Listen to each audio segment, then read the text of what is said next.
Hello friends, good evening. मु सौम्या आपण मानक सौम्यास लाइफ को अनेक अनेक स्वागत जनाऊँगी। आशा करुँची आपण मैंने भलरे थे, मु भी भलरे अच्छी। आज मु आपण मानक संगे शेयर करी चूड़ा बरा अति सहजरे आम घरे केमती बनैबा। एटा बहुत हेल्दी आउ खाइबा पई भी बहुत टेस्टी।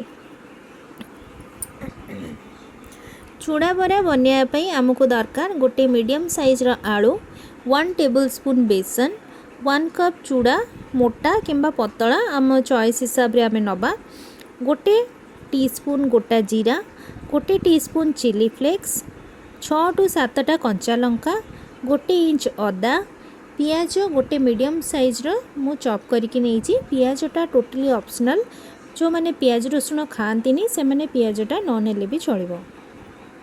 एबे आलू को तार पील ऑफ करके ग्रेटर साहाय्य मु ग्रेट कर नौचे भल भाव में धोईकी।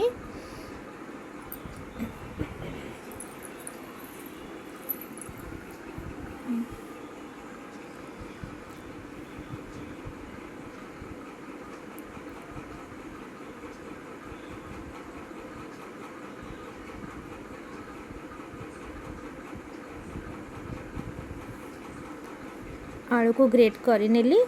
एबे मु सेथिरे पानी देदेवी। देखो पानी देदेला माने सेथिरे केते स्टार्च बाहरुचे। एबे 6 रु 7 थर मु आलू को भल भाव में धोई नेबी पूरा परिष्कार करके। तापरे चूड़ा को धोईकी ताकू चिपुड़ी किना आलू रे मु ऐड कली।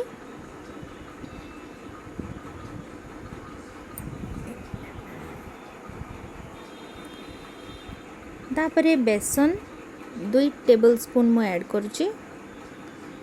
अदा को ग्रेट करके ऐड कली, जीरा से मु ऐड कली और चिली फ्लेक्स भी दे दीजिए। पियाज छोट छोट काटिकी रखी ताकू देली, कंचा लंका को भी काटिकी देदेली।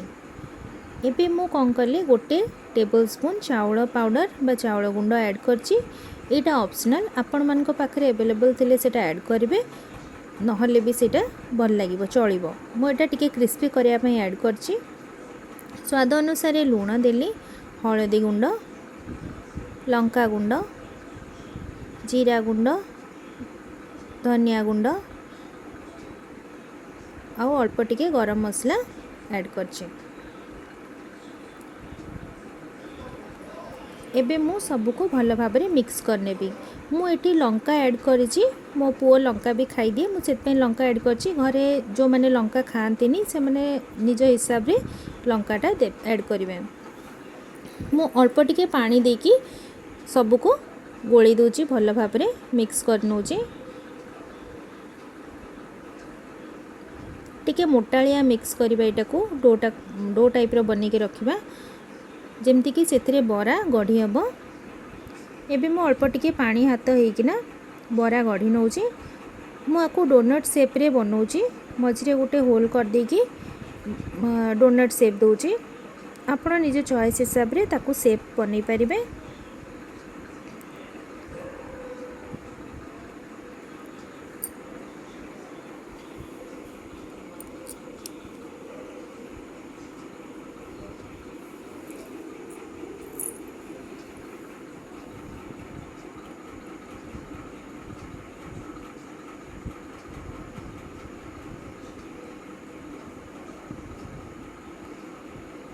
घरे हठात रे गेस्ट आसीगले किंबा छुआ मैंने हठात रे जिदी करती इवनिंग रे किसी स्नैक्स खायापी, तो आम झटपट रे इटा तांको बनेकी दे परिबा।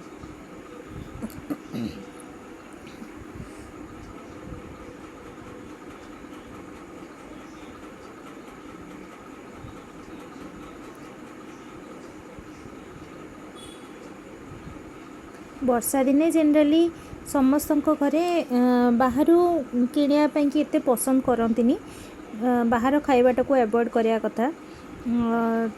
देखो मुझे डोनट बनी दीची, तो यही टाइप रो आमे स्नैक्स बने के घरे खाइले यहाँ बहुत हेल्दी भी आउ टेस्टी भी। एबे फ्राई करने मु कढ़ई बसी दीची। कढ़ई रे तेल देदेली। हाई फ्लेम रे मु कढ़ई को तेल गरम करदेवी। तेल गरम हो गला परे ताको मीडियम हाई फ्लेम को आनिकी बरा को पकईदेवी।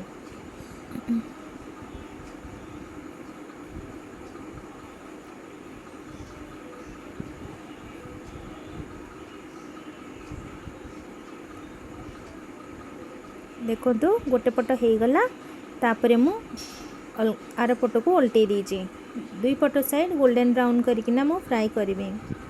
जनरली चूड़ा जिनसटा छोट छुआ मैंने एत पसंद करती खायापी कि छोट छुआ कौन बड़ कौन जनरली एत पसंद करती बट चूड़ारे भी गोटे एमती नमकीन बना ही पार आम ये टाइप्र बन की छोट छुआ को देले से माने बहुत पसंद करेंगे।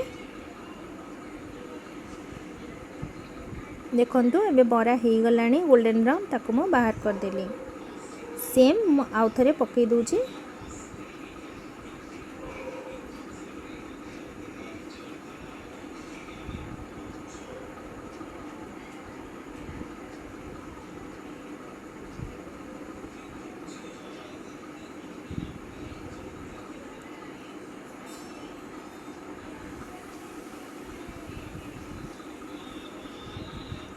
एगुड़ा को भी बाहर करदेली। एबे आमर अति स्वादिया बहुत टेस्टी एंड हेल्दी चूड़ा बरा रेडी। देखंतु देखिया भी बहुत सुंदर होता।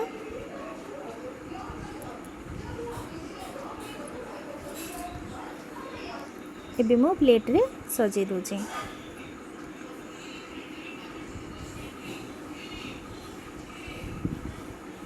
आमे जहाँ भी बनैबा कि जहाँ भी खाइबा भल किना ताकू सजे की देले तार टेस्टा आउ टिके बढ़ी जाए। मुझे गार्निशिंग पे पियाज टिके नहीं कंचा पियाज आ केचप सांगरे मु सर्व करछि।